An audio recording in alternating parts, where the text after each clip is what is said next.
Christmas. Hey, what's up? Hello, my name's Noli and I like to read, and it is time for the end of the year book tag. I am so excited. I'm getting all the questions that I'm using from Destiny Sidwell's video that she did, I think last year. And so I will link her video down below, and I will have all the questions down below as well. If you want to follow along and answer yours as well, please let me know in the comment section down below. But I am so excited. Technically, when I'm filming this, it's like the middle of November, so I still have a month and a half of reading left. You know, some of these might change, but for the most part, like, we've gotten through 11 and a half months so far. I feel like that's pretty good to work with. Okay, we have a lot of books to work with, so we're gonna go through, answer all of the 20 questions. I tried not to like repeat books too much, but so many of them I wanted to repeat for like literally every question almost. So I tried not to do that, and I tried to like really include a lot of the books that I just like really loved. But yeah, I don't know, maybe if there's any that I missed, I'll go through at the end too and just like pull them out, because I guess I can always just do a video where I talk about all my 5-star reads. I should probably do that instead, because otherwise we'll be here literally forever. But I will also have like the questions probably up at the top of the screen as I'm going through. But yeah, let's go ahead and jump right in to the first question, which is honestly not the best question to start off with because it's kind of sad, but that's okay, because then we can maybe end on a high note, hopefully. I don't know, I don't even remember what the questions were. But the first question is your most disappointing read of the year. And I spent a lot of time thinking about this one, and then I looked at my bookshelves and I was like, oh no, I know exactly what book that is, and that is Charm by Tracy Wolff. This is the 5th book in the Crave series, and then there's another one after this too, but I haven't read that one because I was so disappointed in this one. But this one, there's a time jump in between book 1 and book 2 where a lot happens, and I was so excited. I was so excited to read about it, and just because you know about it as soon as you go into book 2. And book 2 is my favorite book in the series. Like, it's so good. And then I went into this book and it ended up literally just not being what I thought it was.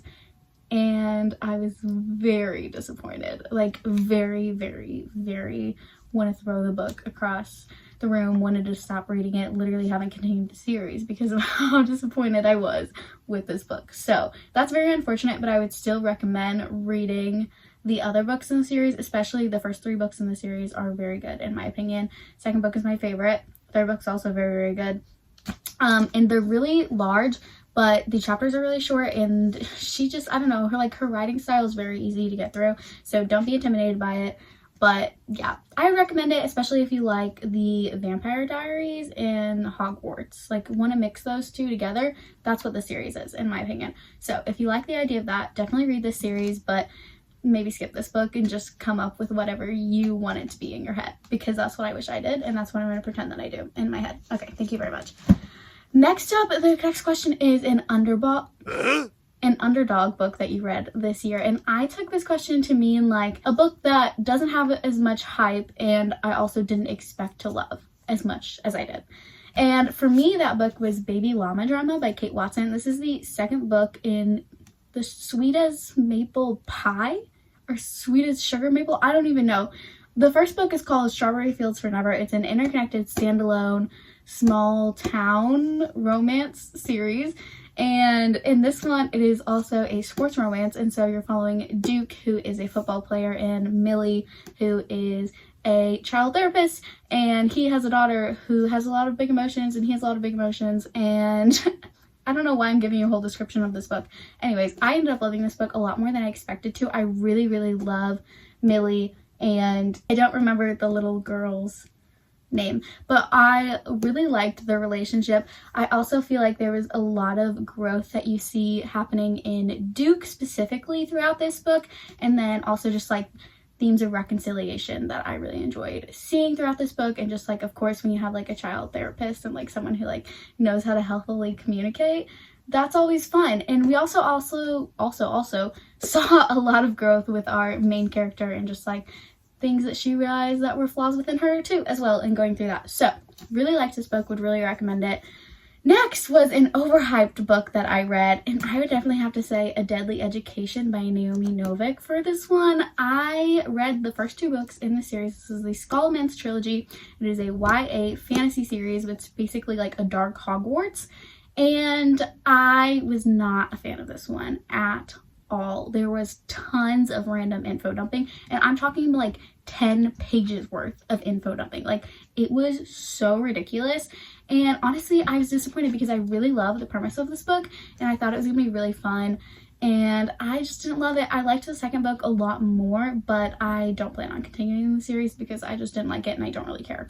So that was A Deadly Education. This for me was way overhyped because why have I only heard good things about this book when it, yeah, in my opinion, no, thank you. Next is a book that surprised you. And I think this could definitely go either way. For me, it was like a book that I honestly didn't expect to love as much as I did. And that for me was 1,000 Heartbeats by Kara Cass. This is the author of the Selection series, and everything that I've read by her, I have really liked. But I read it all when I was like 14, 15. And so I was like, yeah, I'm going to read this and it'll probably be fine, but it's going to be so YA and I'm probably not going to love it that much. I expected to rate it a 3-star. And then I read it and I ended up giving it a 4.5. It is a YA fantasy standalone, but I think it's like dystopian fantasy-esque, kind of like how the Selection series is. Like, I don't remember anything really being like fantasy about it, but I read this book I think in like February, and when it started out I was like, okay, I could see myself not really loving this book. But then as it kept going, I just grew to love it more and more, even to the point where I like was literally getting out a highlighter, annotating it, like writing down quotes that I loved from it. So I would highly recommend this book. I really, really loved it. And yeah, that is 1,000 Heartbeats by Kara Cass. Definitely surprised me in a good way. Next up is your fave book couple of the year. This one, it is like slightly spoilers, so I'm not gonna say like what couple is my favorite from the book, but the book is Tarnished Crown by Elle Madison and Robin D. Molly, and this is the second book in the Lachlan Feud series. The first book I'll have later in this wrap-up, and it is Booktag. And it is called The Scarlet Princess. I know Sarah is the one who kind of like posted about this series originally. That's how I heard about it, and I ended up really, really loving it. I will say though, I was reading the first book in the series and I was considering DNFing the whole series. Like, I was like, I just don't know if this is my vibe. It's fine, but it's not great. Like, very 3 stars. And then something happened at the end and I was like, okay, if this goes where I think it's going, literally like probably one of my new favorite series. And it went where I thought it was going, and I was absolutely obsessed. And so this book is 5-star, the third book in the series is 5-star for me, and then the fourth book in the series is a like 4.5. So highly, highly, highly recommend the series. And even if you didn't like the first book, I recommend keep going because this book is so much better in my opinion. So that is Tarnished Crown, and that is one of my favorite book couples. I also have another one for that, a romance book, and that is going to be Harriet and Lynn from Happy Place, of course. I literally can't believe that I put this book off for so long. Like, I feel so dumb, but also it's totally fine because then I got to experience it for the first time this year, and I experienced it in April, which is my birth month, and so it was just fantastic. Like, I don't know that a book has made me feel as much as since I read this book. So it's kind of rude, but like also I'm obsessed with it. Thank you very much. It's so good. Okay, no one's lying to you when they say that it's so good. It's so good. Coffee break. Next question is favorite main characters of the year, and the last 2 books that I did would definitely count for this one as well. Like Harriet, Lynn, all of their friends, and then also Lachlan Feud series, but the book Tarnished Crown, like I love all the characters in that series as well. I think they're so funny. I love the author's humor in those books. But also ones that come to mind, of course, is the Six of Crows duology. Literally obsessed with these characters. Ugh, they're so good. Especially like Kaz and Inej are my favorite, but then like literally everyone else too. You can't go wrong. They're so perfect. Love, love, love some of my favorite characters as well as the characters in the Shades of Magic series.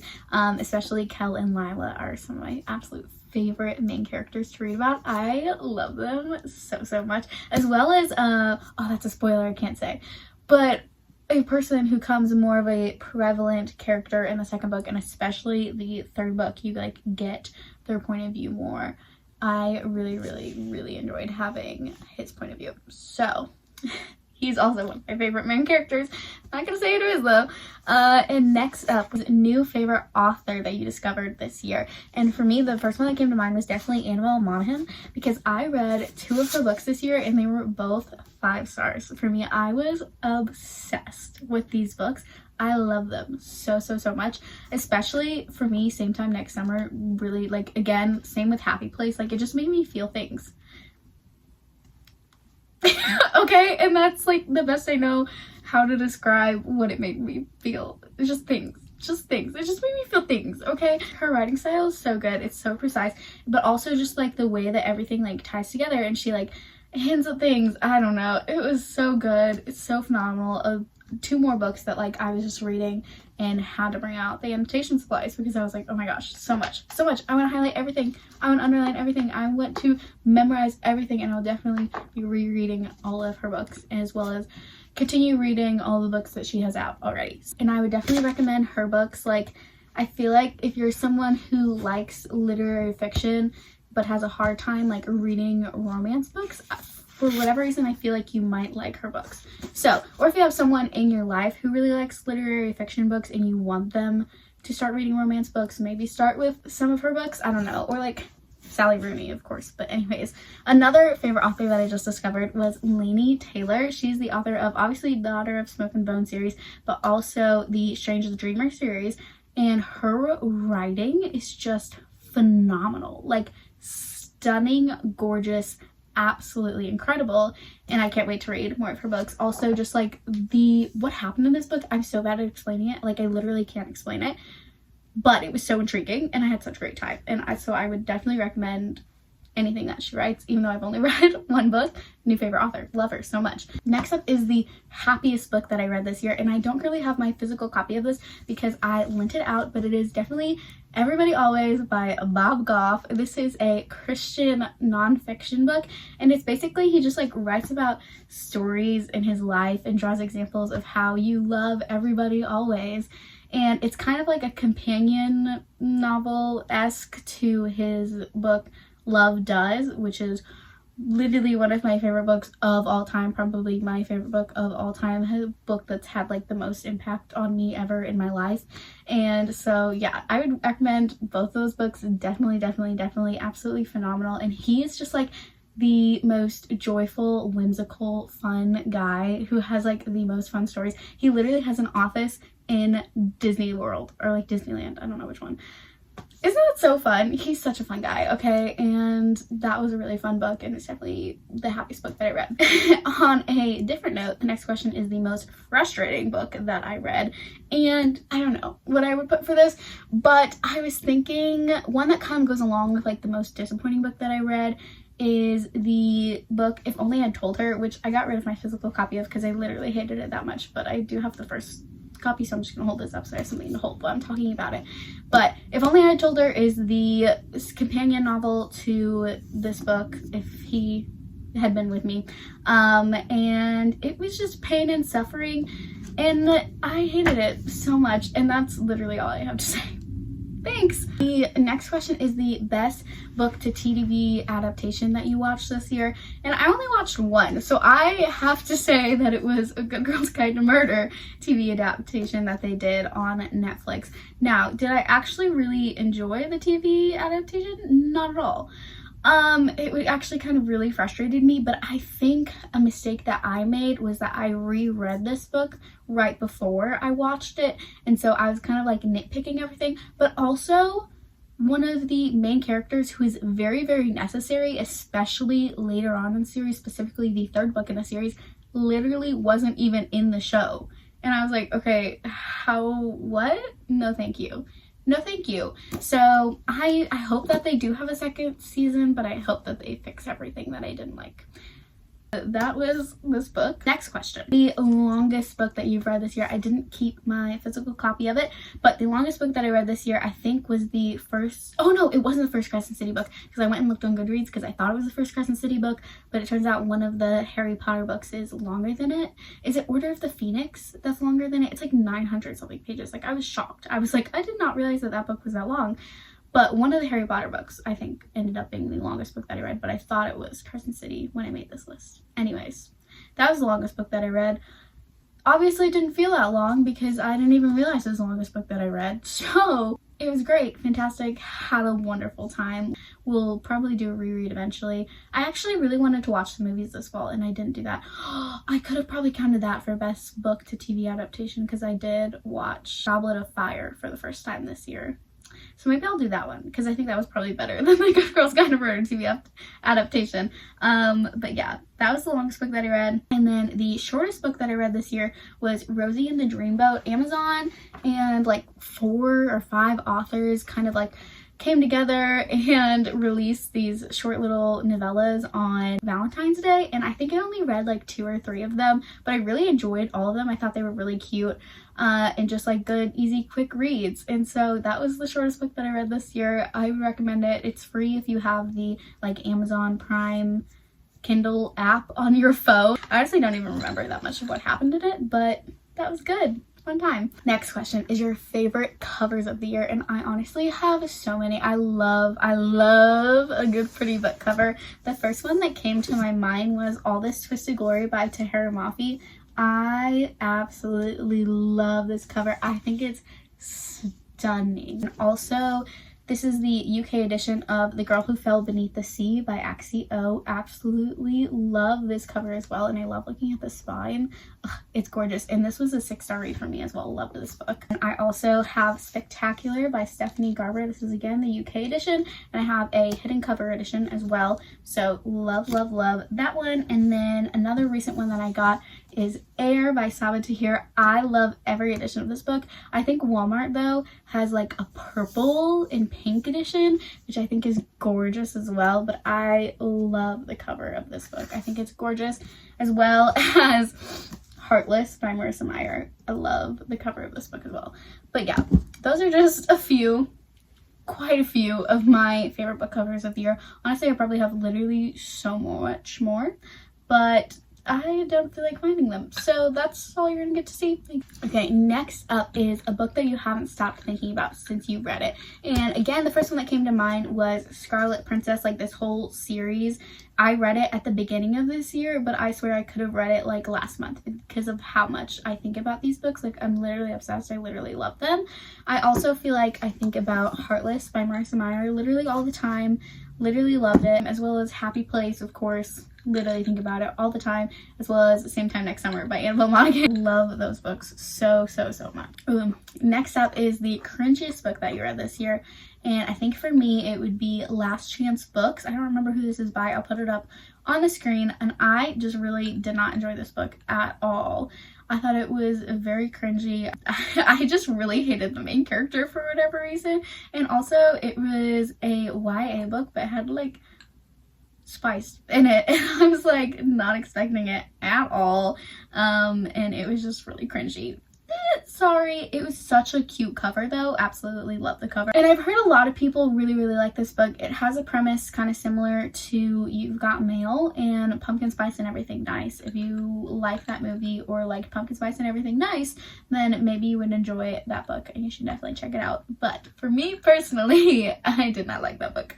Next question is an unpopular book that you loved, and I was like, well, maybe Baby Llama Drama would be counting for this one too, but I didn't want to repeat it. So then I thought maybe The Fifth Avenue Story Society by Rachel Hawk. I ended up really liking this book a lot more. It felt a bit more like a character study really than anything else. It is a Christian fiction book, but most of the Christian themes don't come in until like the last 10% of the book, which was actually one of my criticisms for this book, because if you were kind of promoting it as a Christian fiction book and then you don't see the Christian themes till at the very end, it's just like an intriguing route to take. But obviously I still really enjoyed the book. I think I gave it like a 4-star 4.25. I really enjoyed it. It was just kind of like some random groups of people coming together and like hanging out and talking about their lives and talking about books, and I loved it. It was really enjoyable. So that was this book. Okay, next up is, what is the lowest and highest rated book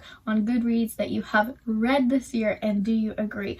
The highest rated book on Goodreads that I read this year was Harry Potter and the Deathly Hallows, and I think I gave that one a 5-star if I remember correctly. Honestly, I read like the, is it 5th, 6th, and 7th book really close together, so I don't remember like individually what I rated them or even what happened in each of the individual books, but I loved it. I know, and I know that I rated it really highly, so it was either like a 4, 4.5, 5-star, one of those.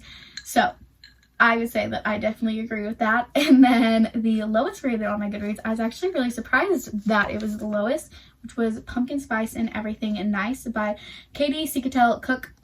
I don't know how you say that. Anyways, I really liked this book, but it was very YA. I think the Goodreads rating is like 3.16 if I remember correctly, and I would agree with that. I think I gave it a 3-star, but it is just like very young adult, so I think if you were like 15, 16, you would really enjoy this book. It just wasn't for me, but it did have immaculate fall vibes, so if you're just looking for that in a book, I think this book is great for that. But yeah, it just, I would agree that it's a 3-star. It's not the worst book that I've read this year though, so I don't know that I would agree with it having the lowest rating when I think there are worse books that I've read this year, which is, I don't know, interesting. But that was this book. Ooh, the next question is book with the most unique concept, and for me, I chose A Novel Love Story by Ashley Poston, and I think honestly all of her books, like, it seems like she really comes with really intriguing premises for her books and concepts. Now, was the execution everything that I wanted from this book? Not exactly. I ended up still giving it a 4-star. I think the main issue for me honestly was the romance, and I think I would have enjoyed it a lot more had she taken that out. Or even just like slowed it way down or something like that. But also the third act conflict was horrible. But for the most part, I did really enjoy this book, especially towards the beginning. Just like the setting and everything that happened, it was so fun. The premise of this book, if you don't know, basically is that our main character gets stuck in her like favorite romance series town, and so she like meets all her favorite characters and like sees all the town places and different things like that, and so that was really fun. Okay, and then the second to last question is a book that you think you'll reread. And so I definitely have a ton. I love doing rereads, and so Funny Story was the first one that came to mind by Emily Henry. I know I'm definitely going to be rereading this book. I reread Emily Henry's books like every year, except for people leaving me on vacation. We just kind of pretend that one doesn't exist. So sorry. But then also I think the Lachlan Feud series that I've talked about already so many times, as well as Happy Place, Same Time Next Summer, Summer Romance by Annabelle Monaghan. The Six of Crows duology I will definitely be rereading. Maybe the Shades of Magic trilogy. I don't know if I'll reread it next year, but I will definitely be rereading it at some point, as well as probably The Invisible Life of Addie LaRue. And If We Were Villains, I could definitely see myself rereading that one. Let's see if there's anything else on my shelves. I actually really loved The Shadows Between Us by Trisha Levenseller. She's the author of the Daughter of the Pirate King series, I believe, and I ended up loving this book a lot more than I was expecting. So I think I could definitely see myself rereading this. It is a YA fantasy standalone, but they just came out with the second book in the Interconnected Standalone series, and it's about her sister. So I want to read that one, but I definitely could see myself rereading this one because I actually enjoyed it a lot more than I thought I was going to. Honestly, I might read A Novel Love Story. Now that I know what happens in it, maybe I'll end up liking it a bit more. I also just started The 7 Year Slip by the same author, and currently like obsessed with it. It's so good, like every line, like I'm actually so obsessed. It's phenomenal. So I could definitely see myself rereading that one. I'm not done with it yet, but I could definitely see myself rereading that one, and then as well as The Story Life of A.J. Fikry. I could definitely see myself rereading that one. Oh, I didn't even think about like my nonfiction ones. Okay, definitely rereading Everybody Always, and then I also read Mere Christianity by C.S. Lewis this year, and I will definitely be rereading that one at some point in my life, as well as The 7 Letters to the Church by Francis Chan is another one that I will definitely be rereading at some point in my life. So that is it for the books. But the last question is just kind of like reflection on like your goals so far and everything that you set, and just like the books that you read. I think for me, the second half of the year, for whatever reason, I've been doing a lot better, like just picking and choosing books that I am really going to enjoy. And I think it's because I've been getting back into reading a lot more fantasy books. The first half of the year, I was reading a lot of just like popular romance books. And obviously, like, I'm so thankful that I did do that, because I found so many books like Same Time Next Summer, Summer Romance, Happy Place, Funny Story that I absolutely loved. But for the most part, I generally rate romance books a little bit lower. And so I do want to try to just go back to reading what I know I really enjoy, which tends to be fantasy books. So I want to try to do that more in the next year. I set a goal for myself to read 10 nonfiction books this year. So far, I have read 7 out of 10. And so I'm going to do more reflections on like specifically these goals probably in another video, but I still have a month and a half to read 3 more, so hopefully I will do that. I also set another goal to read 10 Christian fiction books, and I've only read 6 so far this year, so hopefully I'll be able to get to more of those, as well as my original goal at the beginning of this year was to read 60 books, which was kind of crazy. I don't know why I set it that low. I just didn't think I was going to have enough time, I guess, to read more than that. I ended up way exceeding that. I'm currently at like 130 something books. I did change it at one point. Once I reached the 60 book goal, I changed it to 125 books, and I already met that. So we'll see how many books I end up reading this year. Right now I am at like 134, maybe, something like that. I'm very happy with that, as well as just like ever since I started reading more on my Kindle, or the Kindle Amazon app is technically what I use, but I am hoping to get a Kindle soon. We'll see. Kindle app and listening to audiobooks have definitely made me get through books like a lot faster, but not in a way that I've seen being detrimental to my opinion on the books. So that's been very, very nice. I actually sometimes really enjoy listening to audiobooks more, I think, than the physical copy, but I do generally love having physical copies of books as well. So those are my thoughts and my feelings so far on just like what I've been reading this year. And yeah, I want to definitely keep all of those things in mind as I'm setting goals for 2025 as far as like what I want to read. But yeah, that's it for now. I hope you guys enjoyed the video. I love you. Jesus loves you. Hope you have a great day, week, life, whatever it is, and I will see you guys next time. Peace.